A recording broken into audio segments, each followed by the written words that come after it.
सबैलाई नमस्कार। मेरो नाम वीरबहादुर बस्नेत र म अहिले सुर्खेतबाट बोलिरहेको छु। र हामीले अब कसरी चाहिँ राष्ट्रपालाई कसरी माथि लग्नुपर्छ र कसरी चाहिँ हामीले अब देश सबै युवाको हातमा लग्नुपर्छ भन्ने हामीले चाहिँ सोच्नुपर्छ र हामीले कार्य पनि गर्नुपर्छ। अबको मत भनेको पुरै राष्ट्रपालाई मात्रै हो। यो पुरा देशबाट लगायत जाजरकोटबाट अन्य ठाउँबाट हामीले राष्ट्रपालाई जिताउनु पर्ने चाहिँ धेरै महत्त्वपूर्ण रहेको छ। अब चाहिँ हामीले देश परिवर्तन गर्ने भनेको चाहिँ राष्ट्रपाका चाहिँ युवाहरूले गर्नुपर्ने चाहिँ नेतृत्व हो। यस नेतृत्वलाई हामीले चाहिँ अब लगायत सबै जिल्लाबाट 165 वटा चाहिँ क्षेत्र रहेका छन्।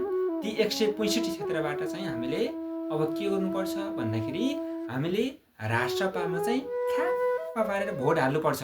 घन्टीमा भोट हाल्यो, हामीले घन्टीमा भोट हालेर माथि गएर उम्मेदवारहरूले हामीले के समस्याहरू छन् त्यस समस्यालाई चाहिँ कसरी समाधान गर्ने त्यसको पक्षमा हामीले चाहिँ जानुपर्छ। कसरी चाहिँ देशमा चाहिँ समृद्धिको बाटो चाहिँ लग्नुपर्छ, कसरी चाहिँ वैदेशिक देशमा गएका विदेशमा गएका व्यक्तिहरूलाई कसरी चाहिँ आफ्नो देशमा ल्याउन सकिन्छ र यो देशलाई हामीले कसरी रोजगारी दिनुपर्छ यहाँ सबैले मानिसहरूले र हामी जनता लगायत सबैले हामीले चाहिँ आफ्नै देशमा चाहिँ गर्नुपर्ने चाहिँ विभिन्न कार्यहरू छन्।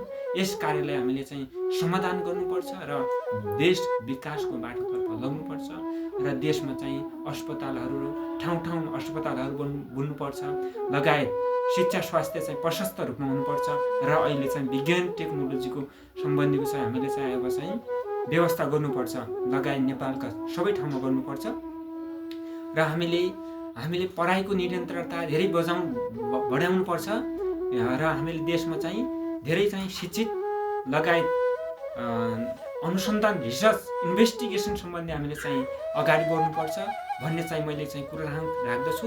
र अहिले चाहिँ सबै जनताले चाहिँ राष्ट्रपामा चाहिँ भोट हाल्नुहोस् र तपाईँ जनताले हाल्यो भने पछि गएर त्यसले राम्रो गर्ने हो।